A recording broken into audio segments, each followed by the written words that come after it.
My name is Jubilee. I'm an artist making large-scale installations with my kiln foam glass object. I'm originally from South Korea. Busan is the ocean city in Korea where I was born and spent the first 20 years of my life. The title of this work, After the Big Wind Stops, I See a Gentle Waves. I borrow it from one of my favorite poems. I had a really bad accident a few years ago, which totally changed my life so dramatically and suddenly. My normal life completely stopped, and so did my ability to think clearly. For me, it was meditating that helped me spend the time necessary to make hundreds of glass panels, repeating the same process over and over again. This meditative practice stopped me from thinking any further, and it cleaned my mind and it let me heal myself. I've experienced this artistic healing and try to melt this feeling in my work, and hopefully the viewers can have a chance to directly or indirectly feel the artistic healing in their own way in my show. I use glass primarily, not only formally but also conceptually. I think that because glass has such an inherent immaterial materiality, it is often seen as cold and clinical. One might be put off by its properties, but I found quite the opposite to be true. By focusing so completely and entirely on the fabrication process, I've grown to cherish the dialogue I continue to have with glass. For me, glass can embody the warmest, softest, and friendliest material to engage with. Ocean, and by extension water, has been the most powerful earth elements to affect my state of mind, becoming the most potent muse for my art. For this artwork, I drew the lines of waves on the glass and sandblasted it to carve and paint it with glass enamel, and then I fire it in the glass kilns. I repeat this process several times to make layers of waves. And then I engrave my glass again to transfer my image on it. And do lightning as well, like making my own specific kinds of lightning features to create serene atmosphere in the room. The work I'm showing at Hillier is created with combining the concept of meditation in a form of a contemporary art. I hope the viewers can feel a true moment of pause or resting within my work, even if it's only for a few minutes in a busy day. This work springs from an impressionistic moment that I experienced, but asks questions as to how other people might take this moment and expand upon it. I'm so excited and honored to have my solo show at Hillier this fall. It's always exciting to introduce my work to a wider audience and to see my work situated in a different location and atmosphere. I believe that this work will create a new, different atmosphere every time when it's installed in all different venues. And I'm excited to see what kind of atmosphere it will create at Hillier.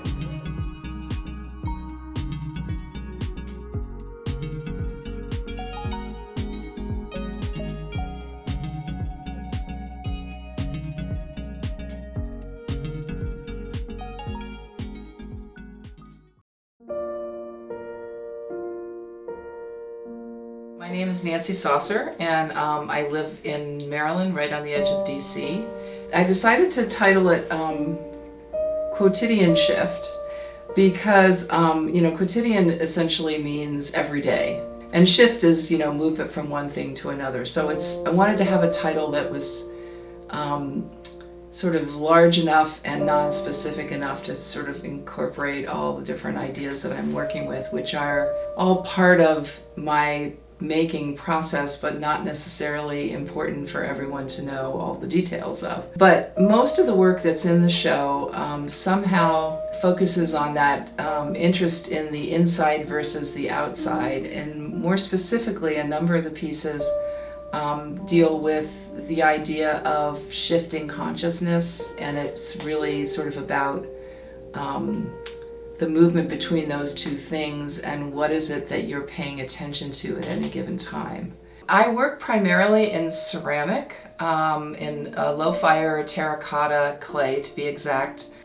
I think it just comes naturally to me. It feels like my sensibility. So I'm comfortable, and there seems to be just kind of a never-ending array of things that I can express as I move through life through that medium. And of course, it morphs and changes as you go along, which is part of the interest of the whole endeavor.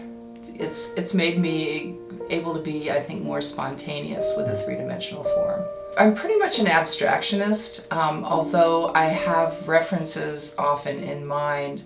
I tend to work a little bit inspired by landscape, a little bit inspired by biology and microbiology, a little bit inspired by body parts, and also by the history of clay in terms of functional wear. So I'm interested in vessels and what they can kind of communicate symbolically as well. The wheel is located above a mirror, and it spins a little bit so that the biomorphic shapes that are on the wheel are reflected in the mirror, and it makes you feel a little bit as if the mirror kind of goes on sort of infinitely.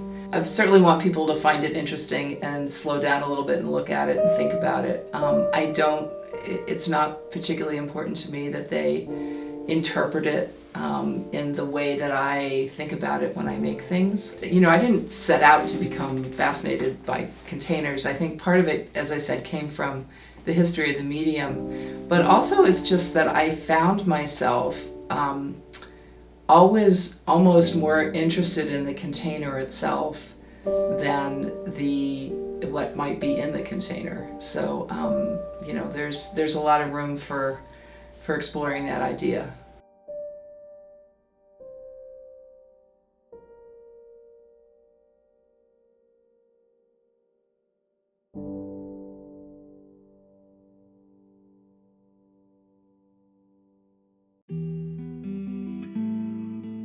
My name is Madeline Stratton. I'm originally from Memphis, Tennessee. In undergrad especially, I was very focused on making things look realistic. In my painting, like I mentioned earlier, I was using oil paint, working from photographs, and to me it was really important to see how well I could render something. And in my printmaking, I was doing a lot of figurative work, especially with etching. And then now, my work is definitely more abstract, much more geometric, much more colorful.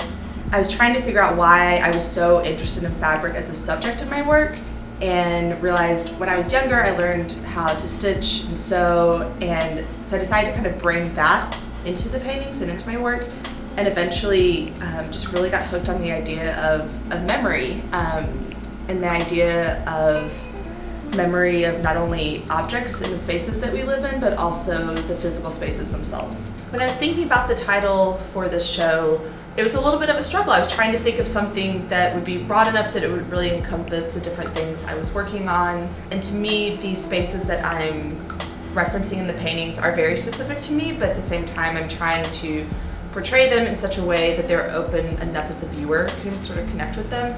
So with Imagined Spaces, Rooms Remembered, I really wanted a title that would really focus on the fact that these are coming from memory. But at the same time that we don't remember everything, right? Sometimes we remember part of an event or space, but what's on the periphery is sort of blurry. And so knowing that even though I'm referencing actual spaces, I may be getting some of the details incorrect, which is okay, and I'm fine with that. And that's important to me to not be referencing photos or going into the space before creating the work. So acknowledging that some parts of it might be imagined, that I may have made up part of the memory of these spaces, was important for me to have in the title. The hand stitching that I'm doing and combining in with the paintings, that sort of act is very meditative for me, and I like that it shows my hand. And I think that's something, with the paintings especially, I want them to look clean, but I also want them to look like a person made them. And so that's something I really get with using that material. But I also knew that I wanted to play more with material and kind of push myself in that way, and also push myself stylistically. So with some of the paintings, previously to making this series, my paintings had a lot of areas of flat color and not a lot of detail, but for the pieces in the show, I started playing around with adding detail and things like that. I'm really excited about showing all of it, and I'm excited to show a mixture of things. I'm excited to show the sculptures with the paintings, again, because the sculptures are fairly new for me, and I'm really excited about these paintings. I think they've taken a shift compared to some work I was making a year ago, and I think that they have a lot more personality, so I'm really excited about sharing those with people. I really want them to look at these paintings and these pieces and connect with their own memory of a space. I think that we tie so much memory to these interior spaces and also these everyday domestic objects that surround us, and so I really hope that they're able to connect with the work and kind of delve into their own memory and maybe have a reaction to that.